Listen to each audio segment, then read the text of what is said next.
মাধ্যমিক ভূগোলের 5 নম্বরের মোস্ট ইম্পর্টেন্ট প্রশ্ন নিয়ে আলোচনা করব। তাহলে আমরা দেখে নিই এবছর মাধ্যমিকে কোন প্রশ্নগুলো আসার সম্ভাবনা সবথেকে বেশি। আমি একটা কথাই বলবো প্রিয় ছাত্রছাত্রী, আমি যে সাজেশনটা দেবো এটা 90% থেকে 100%-এর মধ্যে তোমরা নিশ্চিন্তভাবে পড়ে যাও এবং পরীক্ষা হলেও পাবে। আর যারা হয়তো একটু ঢিলেমে দেবে যে আসবে কিনা, তারা অবশ্যই ভুল করবে, তাদেরকে আমি অবশ্যই বলবো তোমরা এই প্রশ্নগুলো দেখে যাও। তাহলে আমরা প্রথম প্রশ্নটা দেখে নিই। জোয়ার ভাটার ফলাফল আলোচনা করো। যে জোয়ার ভাটার ফলে কি কি ঘটনা ঘটে সেই ঘটনাগুলো সম্পর্কে আমাদের লিখতে হবে। 2 নম্বর প্রশ্ন, ভারতে জনসংখ্যা বন্টনের তারতম্যের 5টি কারণ আলোচনা করো। 3 নম্বর প্রশ্ন, হিমবাহ ও জলধারার মিলিত ক্ষয়কার্যের ফলে যে সমস্ত ভূমিরূপগুলো সৃষ্টি হয় সেই সম্পর্কে লেখো এবং তার সঙ্গে ডায়াগ্রাম বা চিত্র দিতে হবে। 4 নম্বর প্রশ্ন, হিমবাহের ক্ষয়কার্যের ফলে সৃষ্ট 3টি ভূমিরূপ নিয়ে আলোচনা করো।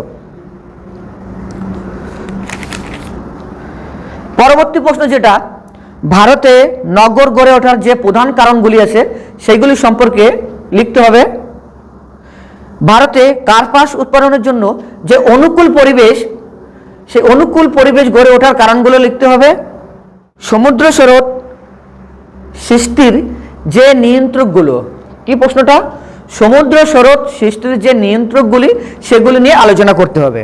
ভারতে গম চাষের যে অনুকূল পরিবেশ, সেই অনুকূল পরিবেশ গড়ে ওঠার কারণ কি সেগুলো সম্পর্কে লিখতে হবে। পরবর্তী প্রশ্ন, উষ্ণতা তারতম্য অনুযায়ী বায়ুমণ্ডলের বিভিন্ন স্তরগুলির বিন্যাস করতে হবে। এবং তার পরবর্তী যে প্রশ্নটা সেটা হলো পার্বত্য হিমবাহের ক্ষয়কার্যের ফলে গঠিত বিভিন্ন ভূমিরূপ। ভারতে কার্পাস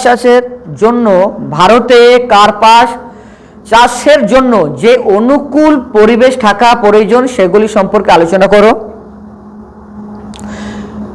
পশ্চিম ভারতে পেট্রোকেমিক্যাল শিল্প গড়ে ওঠার কারণ, বা আমরা বলতে পারি পশ্চিম ভারতে কেন পেট্রোকেমিক্যাল শিল্প এত উন্নতি লাভ করেছে, এটা দিতে পারে।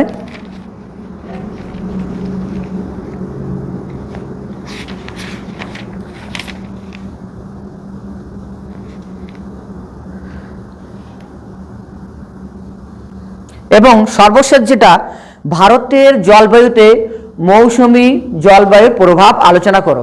তাহলে প্রিয় ছাত্রছাত্রী, এবছর আমাদের মাধ্যমিক পরীক্ষায় 5 নম্বরের জন্য যে গুরুত্বপূর্ণ প্রশ্নগুলি আসবে সেইগুলি সম্পর্কে আমি বলে দিলাম। তোমরা নিশ্চিন্তে, আমি শিওর দিচ্ছি তোমরা নিশ্চিন্তে এগুলো পড়ে যাও এবং এই প্রশ্নগুলো থেকেই এবারে তোমরা পরীক্ষায় হুবহু কমন পাবে। যেখানে আমাদের 4টে 5 নম্বরের প্রশ্ন লিখতে বলা হয়, সম্পূর্ণ মান থাকে কত, 4টের জন্য 20 নম্বর থাকে। তোমরা নিশ্চিন্তে 20 মার্কের উত্তর করে আসতে পারবে। আমি আশা রাখছি তোমরা এই প্রশ্নগুলো ভালোভাবে দেখে যাও। সবার জন্য best of luck. Thank you.